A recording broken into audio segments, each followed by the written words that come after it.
Yeah, well, with that, why don't we get started since it is 9:04? We want to be conscientious of everybody's time. Good morning and thank you so much for joining us for today's esports webinar. Just a reminder, today's session is being recorded and a recording of today's session will be sent out to all registrants. So Tim, did you want to say a few words before we get started?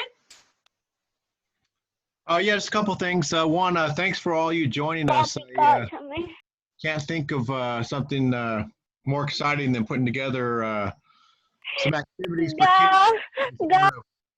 COVID and hey Tim, yeah. Hold on a sec. I think we've got somebody on here who's not supposed to be, so I'm going to remove them right now. Okay. Okay, go ahead. I'm sorry. Anyways, for all you guys out there, what a great opportunity for you. Hey, Chris, it's good to see you down at Buttonwillow, man. All right on. The Roadrunners. Yeah, this is a great opportunity for you to get connected into, I think, what's going to be the next phase of our competitions and cooperations with kids and everything. So, Jerry, thanks so much for putting this together. I'm looking forward to all four parts and really continue expanding this out so we keep our kids engaged and give teachers and coaches some things to look forward to. So, looking forward to hearing from you over the next hour, Jared. Thanks so much for being here.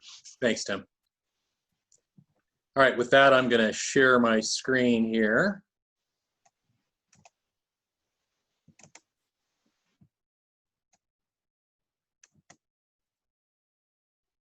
Okay, good morning and welcome to an esports primer for education leaders.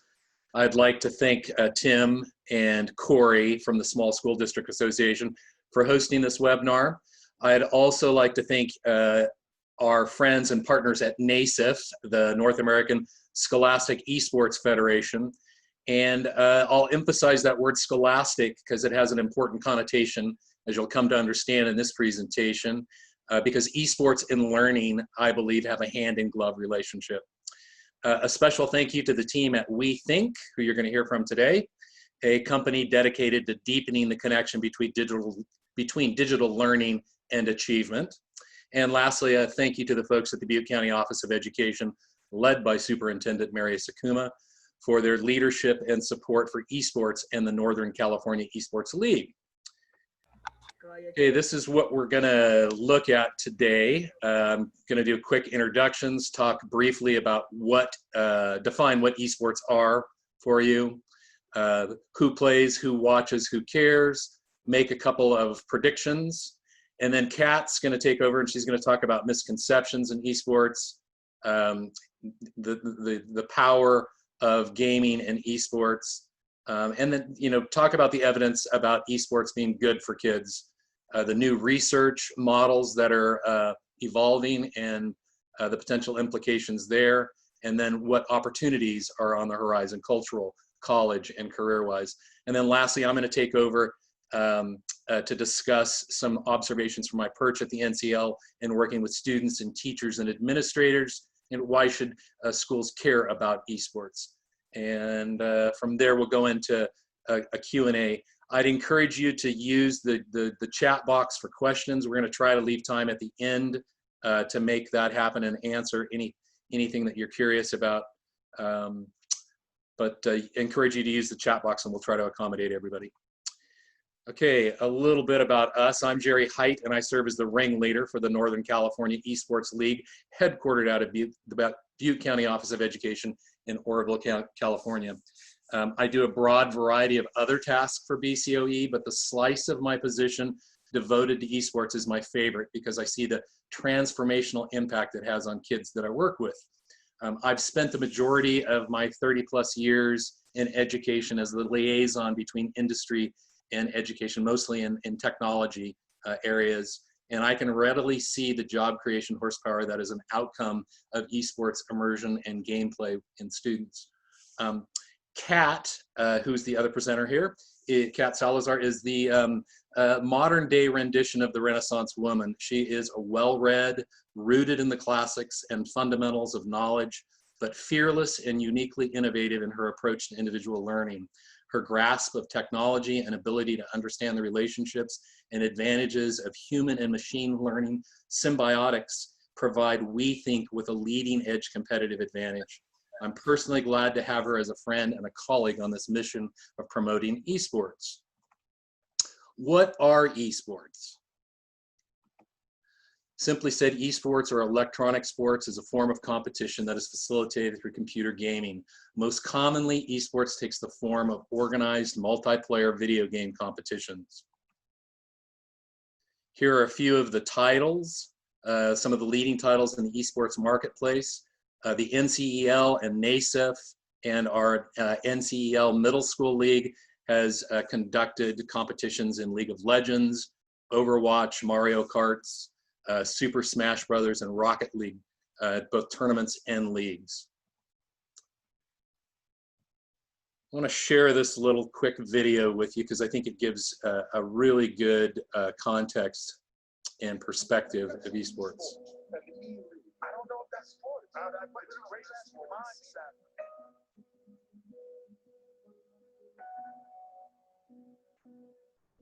But I don't know if athlete is the right word that I would go for. Sweat? I don't consider it a sport.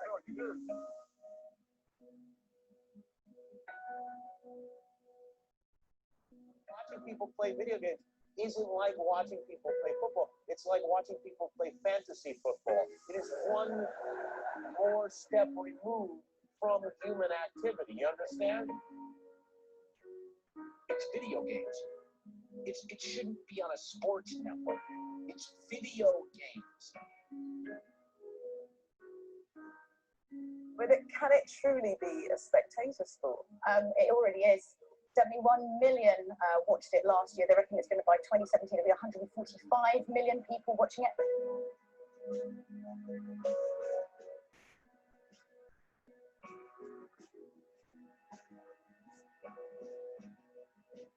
They're actually giving college scholarships for video gaming. And it's even gone to the point that now the government has acknowledged professional video gamers as athletes. Same way you watch a football match, you can hear the crowd, everyone's cheering the team on, you make friends, these are people you talk to, you play with online. It's all about community, it's being part of something that you're incredibly passionate about. Trying to establish vision control and portal.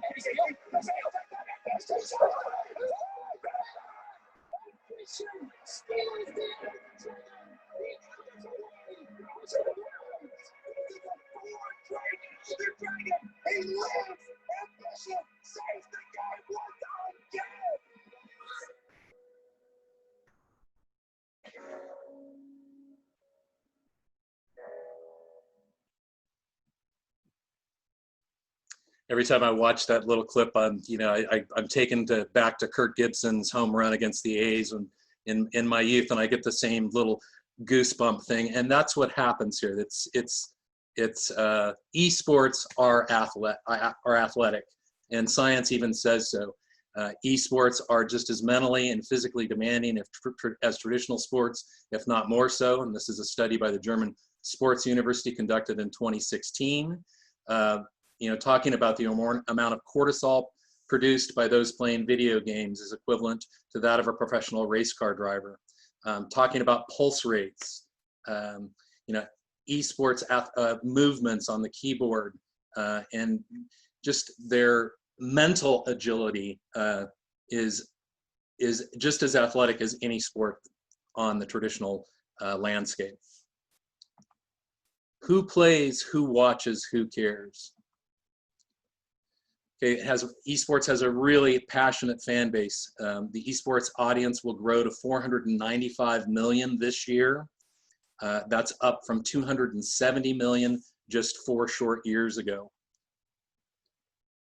Our friends at Newzoo, a technology marketplace firm, have similar analytics that segment the esports consumer population into occasional viewers, and that's those who are more apt to watch than participate in gaming, and esports enthusiasts who both watch online streamed esports events and then are regular gamers themselves. Young people ages 15 to 24 make up the largest segment of this enthusiast grouping, composing nearly 70% of that category.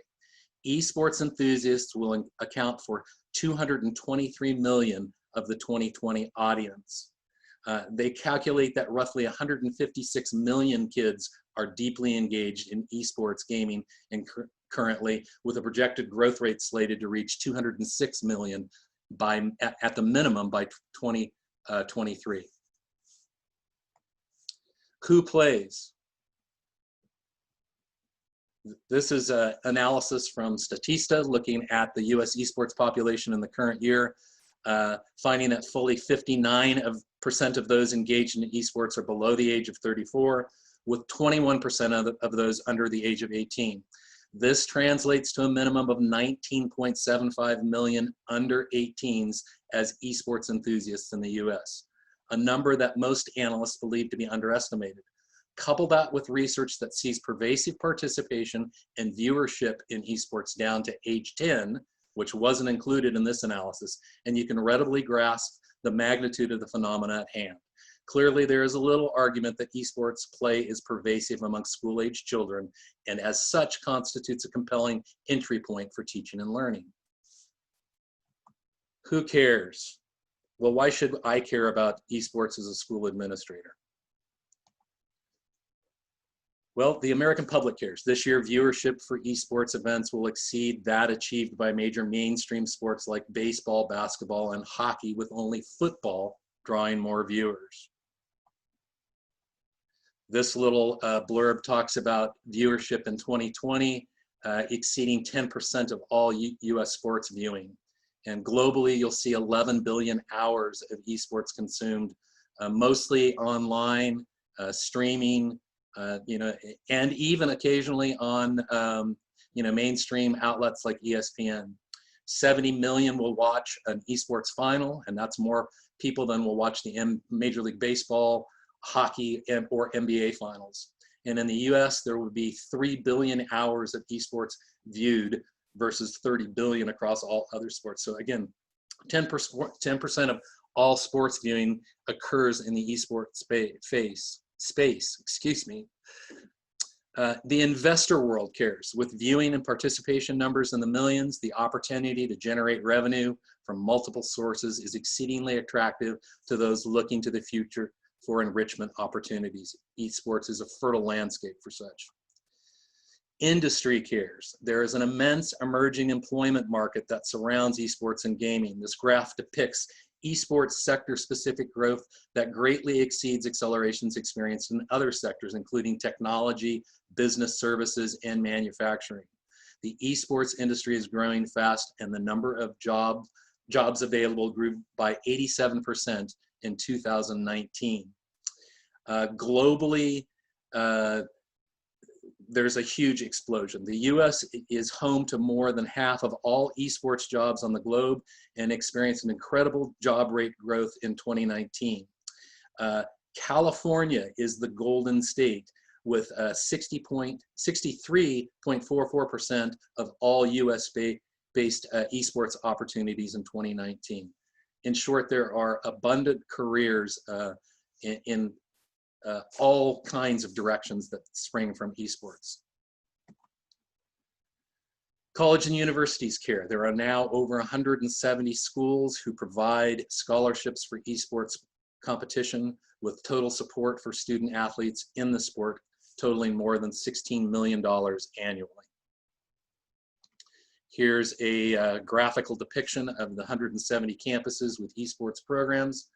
Oddly, a heavy concentration in the Midwest. I would think that there would be more propagation on the West Coast, but there's not. Academia cares. With the tremendous growth in the industry, as evidenced earlier, the demand for skilled esports management expertise is at an all-time high, with a number of colleges and universities seizing on this opportunity by developing degree programs to help meet the demand. University of California, Irvine, Ohio State University, and the University of Texas are just a few of these. Students interested in the management side of esports may earn a bachelor's degree in esports management or a major in business with a minor or a certificate in esports management. Some of these schools are now allowing students to take other majors and add a certificate of and minor in esports. So having a technology background in computer science, for example, with a minor in esports is a really compelling career choice for students these days. couple of prognostications and predictions, and then I'm going to hand it off to Kat. Esports and online gaming competitions are here to stay. Online gaming and esports has become the new social space for kids and younger generations. It's a way to hang out with friends and connect with new ones. Clearly, video games are no substitute for real human interaction and should be consumed in moderation. But 54% of American teens say gaming is a way to enjoy time with friends, and 45% say that they've made friends through online games. People aren't just interested in playing, they're showing a strong desire to watch other players play games as well. On average, young gamers, players age 18 to 25 globally, spend more than 3 hours per week watching other people play video games, nearly an hour more than they spend watching traditional sports. Esports as a business and entertainment vehicle will double in size shortly. And this little graph depicts the revenue. As competitive gaming cements itself into the popular culture, global investors, brands, media outlets, and consumers are all paying attention. Total esports viewership is expected to grow at a 9% compound annual growth rate between 2019 and 2023. And that'll take us up to 646 million viewers in 2023, up from 335 million in 2017. Virtual and augmented reality esports will supplant or achieve parity with traditional esports in the future. While the real sports world is far bigger than the competitive esports community, esports is showing supporters a new kind of future, a future where experiences make the most of fans' desire for interactivity with their leisure experiences. Today's consumer does not want to just watch or listen, they also want to participate, and esports integrates these principles into people's leisure time and stands as a means to lasting participation. Esports will be found on school campuses across America. Esports teams will be commonplace on school campuses across America as the National Federation of High Schools, as well as the California Interscholastic Federation, two of our most prominent scholastic athletic associations, are deeply engaged in planning and strategizing how to incorporate and govern esports. It's just around the corner, folks. With the VR, AR sports on the horizon, it just makes sense that CIF and the National Federation would want to be involved. It's just a logical extension of the avenues of governance they already hold. With that, I'm going to mute myself and hand it off to Kat. Thank you, Jerry, so much. I'm going to stop sharing too. Okay. Thanks, Jerry, and thank you everybody who showed up today to listen. Can we all see my screen? Yep, I can see it. Awesome, thanks, Corey. Cool, so I'm going to talk a little bit about the benefit of esports and why it is you might want to consider using it in your schools and for your students. First of all, myths and legends. Should your students even game? The perceptions and beliefs around gaming range, but a lot of parents and authority figures in students' lives still believe that gaming is bad.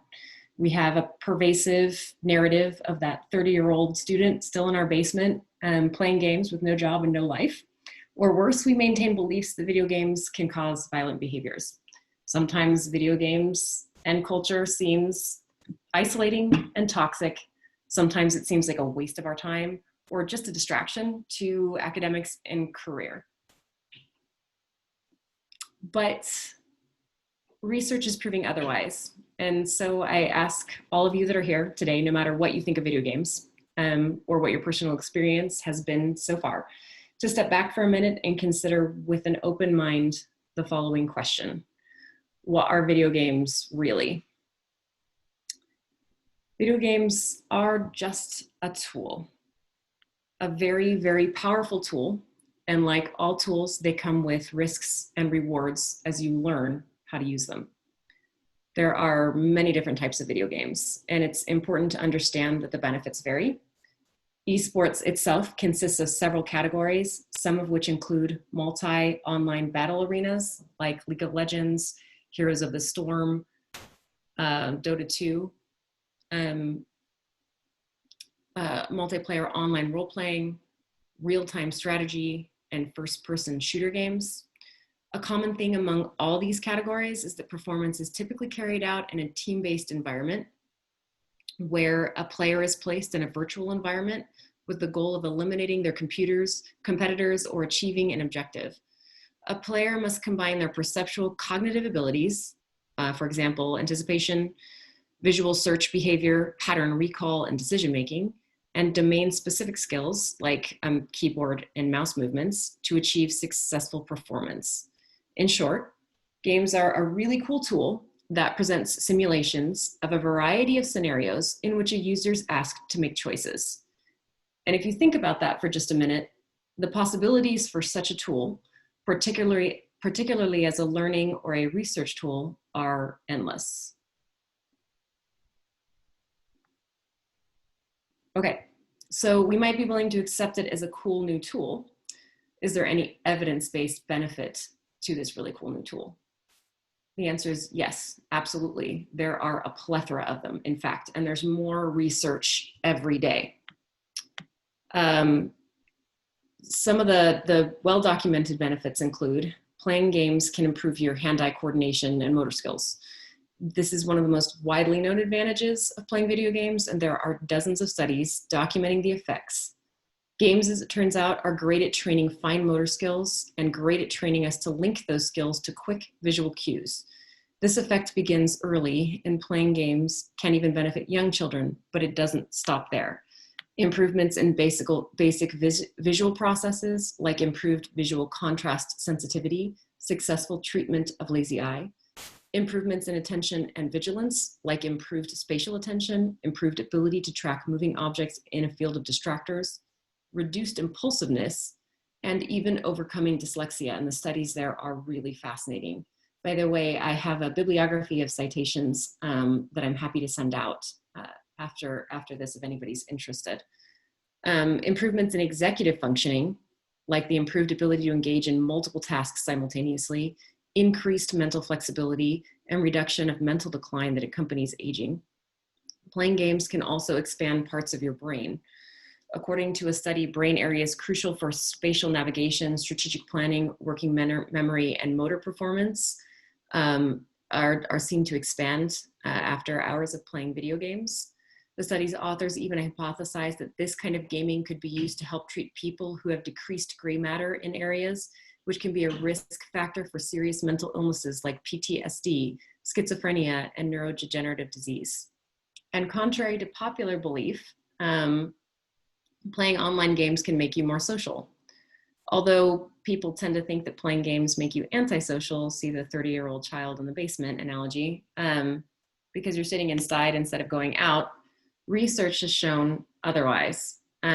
One interesting study looks at 3 different experiments, including tests on Singaporean middle schoolers and Japanese children, as well as American college kids. And in all cases, researchers found that playing social games online led to more pro-social behaviors in real life, which is cool. But there's an added dimension and benefit to playing video games, which includes improvements in actual specific job-related skills. There are specific careers which benefit from using video games as training. One of the most notable ones is surgeons and surgery. Some of the most interesting effects have been shown in relations to surgery. Surgeons have been shown to perform better when they spend at least a few hours a week playing video games. And here's a fun fact for you. In a UTMB test, teen gamers actually outperformed surgical residents on the school's robotic surgery training simulator. So that is, I know, Jerry, it's hilarious actually. These kids had no surgery experience, but because of their fine motor control and advanced cognitive processing, they're able to outperform actual surgeons. Pilots and drivers are another one. One correlational study, for example, demonstrated that video gamers were better than non-gamers in the ability to fly and land aerial drones and were essentially as good as trained pilots on the skill. F1 is starting to recruit from the online F1 video game because it's as correlative to real life, which is super neat. In general, though, and to me, this is honestly the most fascinating, and you can see it in these specific examples above, but in general, the kinds of skills that video games help to develop are increasingly important in today's job market and world. Many studies indicate that video games improve job performance, particularly in jobs that require good hand-eye coordination, attention, excellent working memory, and quick decision-making. I kind of don't know anyone that wouldn't want to improve attention, excellent working memory, and quick decision-making in their kids or students. I have a 15-year-old and I'm all for improving those things. Great, so new ground. The neat thing about esports and video games, as Jerry pointed out, it's really gaining ground really rapidly, which means that there's a lot of new research and experimentation done every day as fields expand. A couple areas that are emerging as esports has made its way from the basement through academia that present exciting new options for students and institutions alike are the following. One, research expertise using esports. So expertise research is basically the study of how humans achieve expertise or high performance. Participation in esports has increased substantially over the past decade, which we know. Given esports performance is mediated by human-computer interaction, there are many inherent advantages for expertise research. Firstly, developmental activities are objectively tracked and automatically logged online, which can be used to provide a detailed report on the player's development. Secondly, the constraints of a laboratory setting correspond with a real-world environment of esports. Thirdly, as esports has recently emerged, expertise is yet to be confounded by the influence of guided systematic training environments. In summary, that's to say that esports and video games provide a perfect, fully censored, and by censored, I mean that all of your actions are being recorded and logged. You're in a fully censored environment for research on how humans achieve expertise. And this is great for a lot of reasons, which we will go into in just a bit. Secondly, esports is used now as a project-based learning tool. Organizations like NACEF that Jerry mentioned earlier, GoCarrot, and weThink are using esports and gaming as project-based learning tools and building curriculum, events, and programs around esports games and competitions that foster growth in areas like STEM, STEAM, workforce development, and social and emotional learning. And there's a particular reason for that, which takes us into number 3, mapping skills to esports and gaming environments. As I mentioned before, esports provides a wonderful censored environment for capturing and tracking all sorts of data and developmental activities. Companies like Mobalytics use this data to provide insight into mechanical skills and abilities in players, both amateur and professional, to improve game performance and team composition. weThink has mapped its research on social and emotional skills to many games and uses team-based environments that many esports require to assess those skills and foster their measurable growth. I'm going to give you a couple examples here. This is a screenshot, a partial screenshot of what Mobalytics is analyzing as users play. And again, this is actually a pro users stats, but they do this for pro and amateur alike. Pro teams like Team Liquid and TSM use Mobalytics to help their players improve. So it's an example of the data that's collected. You can see in the radar chart below, they're collecting data about versatility, fighting style, farming, vision, aggression, survivability, objectives, and consistency, as well as other stats from gameplay. While the information is meant to drive player insight and mechanical growth, it has a secondary benefit of fostering ownership, growth mindset, and goal setting. This is an example of how weThink is using our platform to gather in-game and post-game data and feedback to assess and develop higher order cognitive skills and social and emotional learning. This is a mobile interface. These are 3 different screenshots on the left We have a level up tier of how much work a user has done in the areas of character, communication, creativity, or problem solving and teamwork, where there are 3 different skills around each core trait that the student is building as they're playing through games and working with their teammates.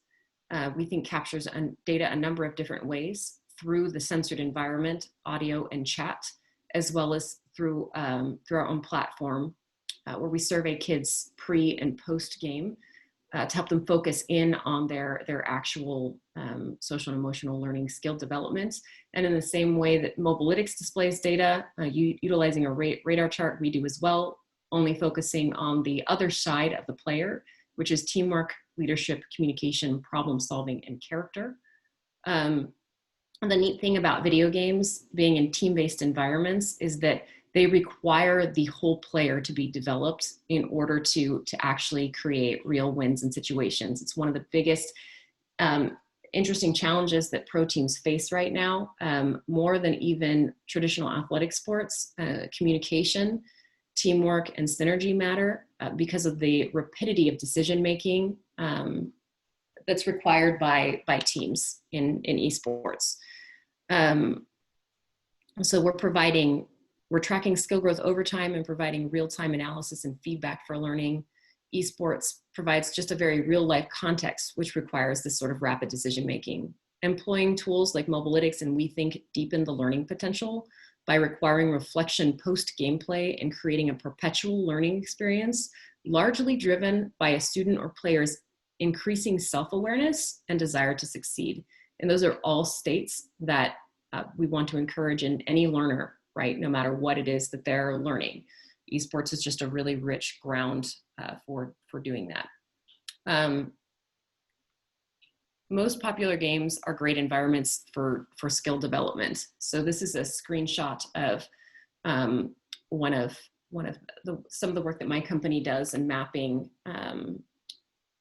essential skills that you can see in column 4, like character, communication, teamwork, leadership, and problem solving, 2 popular video games, some of which you all may have heard of: League of Legends, Minecraft, Roblox, Overwatch, and Rocket League. And you can see the amount of monthly players. League of Legends has over 115 million monthly players and over 35 million players daily. That's a lot of players online. Most of them in that K-12 demographic.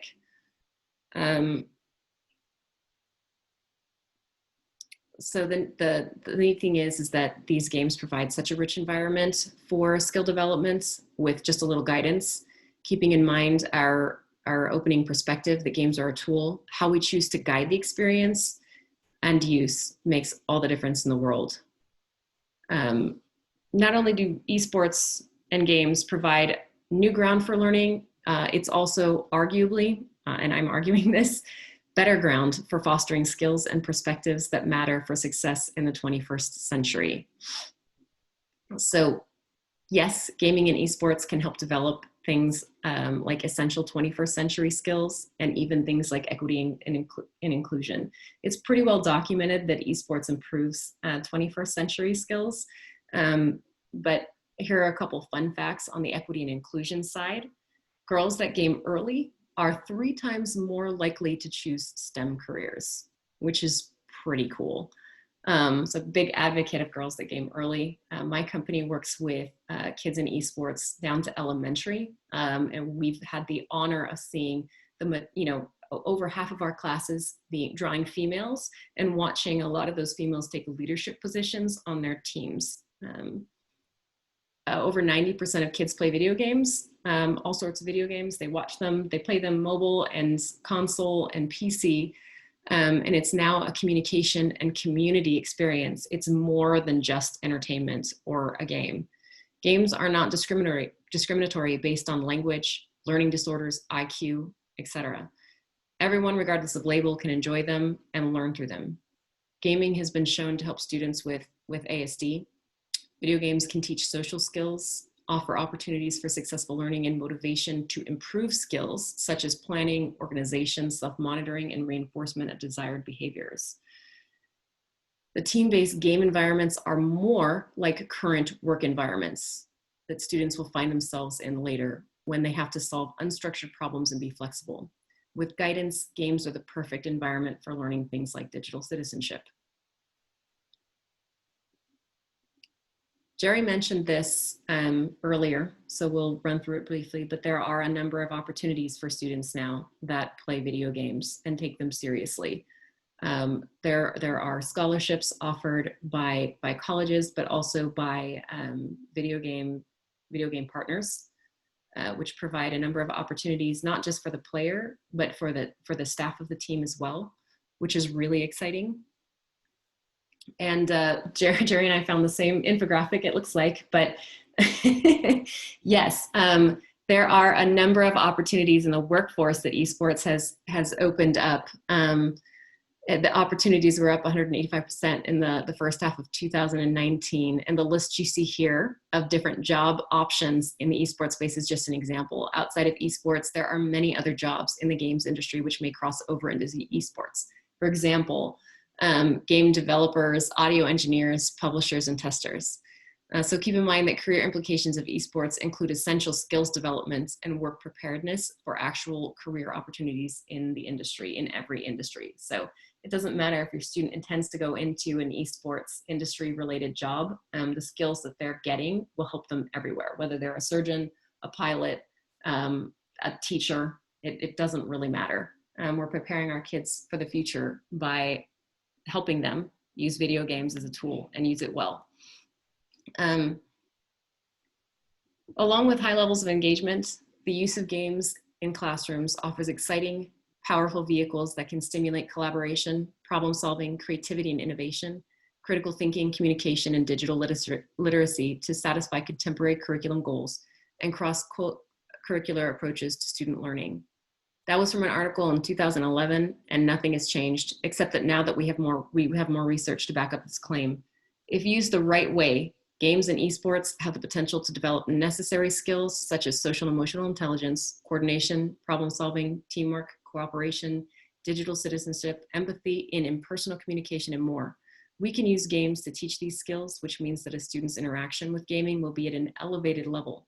Why would we ignore such a powerful and engaging medium? Esports allow students who would not otherwise be inclined to participate in sports or group athletic activities to become involved. They build a community and bring a social aspect to computer games and users everywhere. Again, if you have interest, I've compiled a list of citations, which I'm happy to provide. And Jerry, I'll pass it back to you now. Thanks, Kat. Of course. Share my screen here again.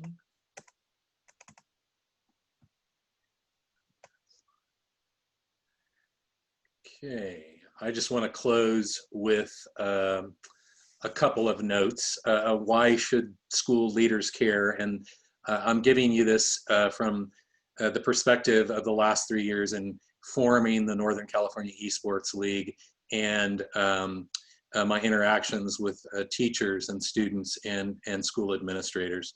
And, you know, first because as we've depicted in both my presentation and Kat's part of it, that student interest is pervasive and passion-filled. Putting this on school campuses is like giving kids candy. They're excited about it. They're passionate about it. I've never been around anything in my 35 years associated with education that is equitable in terms of its consumption. It meets all students where they're at. As Kat has noted, it's blind ethnicity, disability, socioeconomic status, gender, or even physical appearance. And I think that's a really cool thing about it. It's also good for the school district or school bottom line.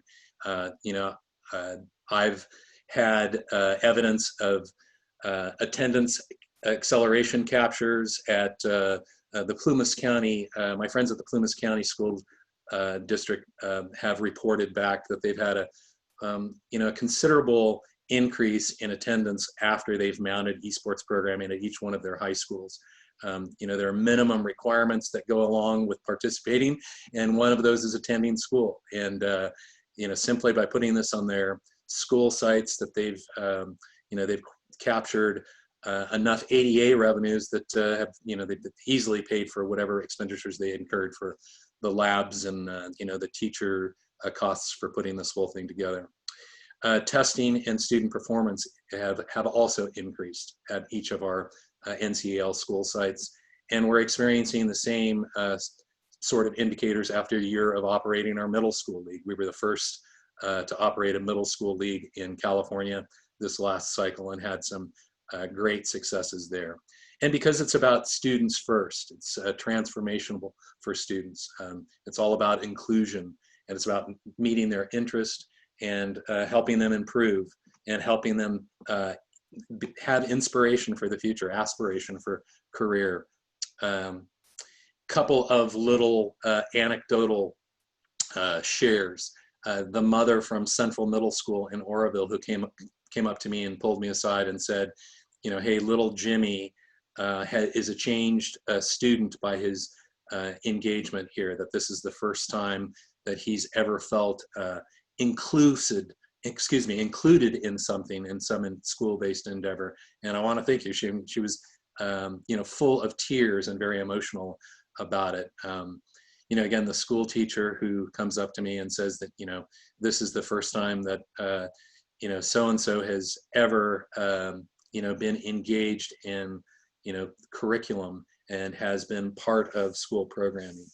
Again, it's a vehicle, as Kat noted, it's a tool, but it's a really powerful tool, and I can't promote its consumption and use on school campuses more passionately.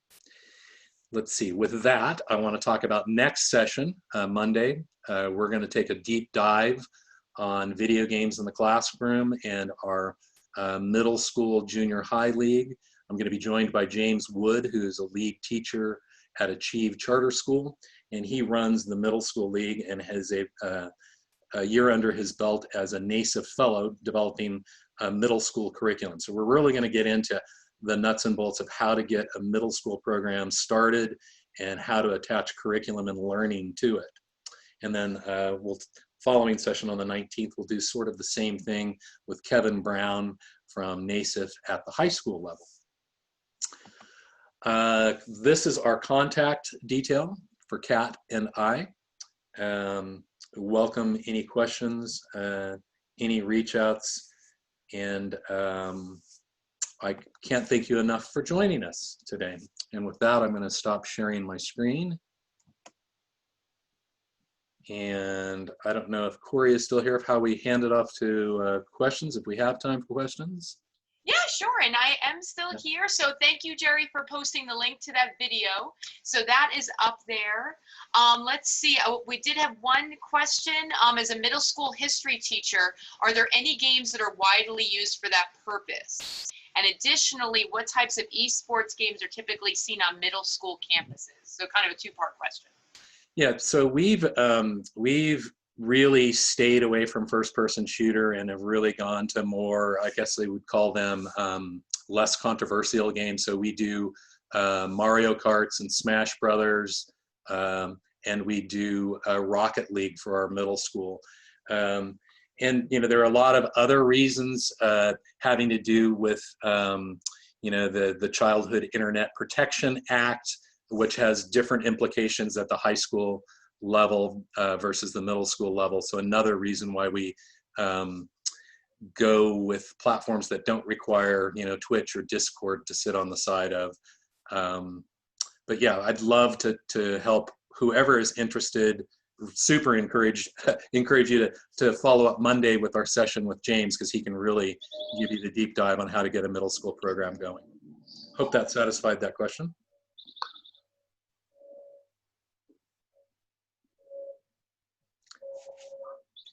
Let's see. Sorry, I didn't realize I was muted. No, if there's any other, yeah, I think that would do it. If there's any other questions, oh, yep, he said yes, so you're all set there. Tim, is there anything you want to add? Because I know you were involved with esports when you were over at Butte County. Well, I think it's like anything new in schools. Be a hero, get out there and be a pioneer. I think 10 years from now, we'll look back on this and say, because you're going to get some pushback from some parents and some naysayers and some old school folks, but this is really the future, and I think it's bright. And it reminds me when I was a religious pinball player, Merlin Castle champion of San Jose, and my dad would yell at me all the time, "Why are you playing?" But it really did help my hand-eye coordination on the basketball court and other things I did. And the competition was fun, and I would say that's very applicable to today's esports. And I think it's just going to grow, and I think it's going to get more. I think as you guys can help us build this, like Jerry says, there's no stopping this. It's not going backwards. So if you need any help with talking to your board or talking to your superintendent, we're here to help. We've done that many times, and Jerry's really good at it. And I have no problem talking to your bosses about helping you get this going, because kids love it, and it's a good thing. And there's going to be hundreds of thousands of jobs in this area over the next 10 years. So thanks for being here today. Gary, how many schools are involved in the Northern California Esports Federation currently? So we had 45 high school teams and I think 32 middle school teams. We're going to be well over 100 middle school teams this coming year. Our Northern California Middle School League has expanded into British Columbia and the state of New Mexico.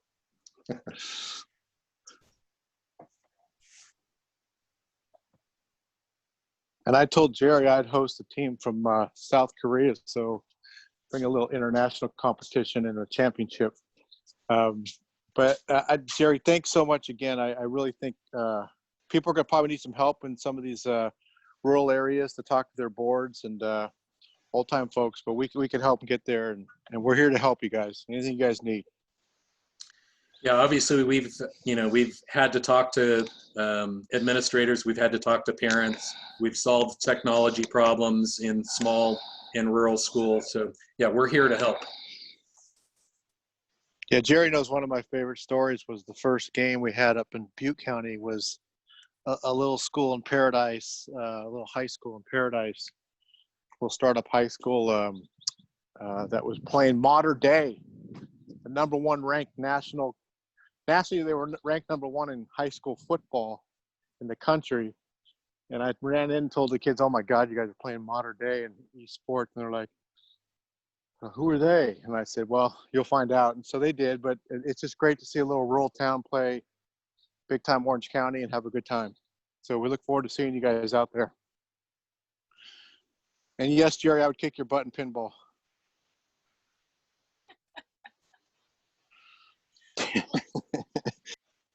Well, Thanks, excellent. everybody. I would like to, any other questions? Somebody did inquire about registration for next week's sessions. So yes, those were actually a separate registration. If you didn't register for the middle school and or the high school sessions we're going to be having next week, I'll include the registration links in the email I'll send out to all registrants later today, which will also include a PDF of the PowerPoints from today, as well as a recording of today's session. So with that, I will thank you, Jerry and Kat, so much for your time today. Thank you both very, very much. Thank you. And with that, we'll close up today's session. Thank you all so much for joining us, and we hope you'll join us next week. Thank you. Bye-bye, and have a great rest of your day. Take care.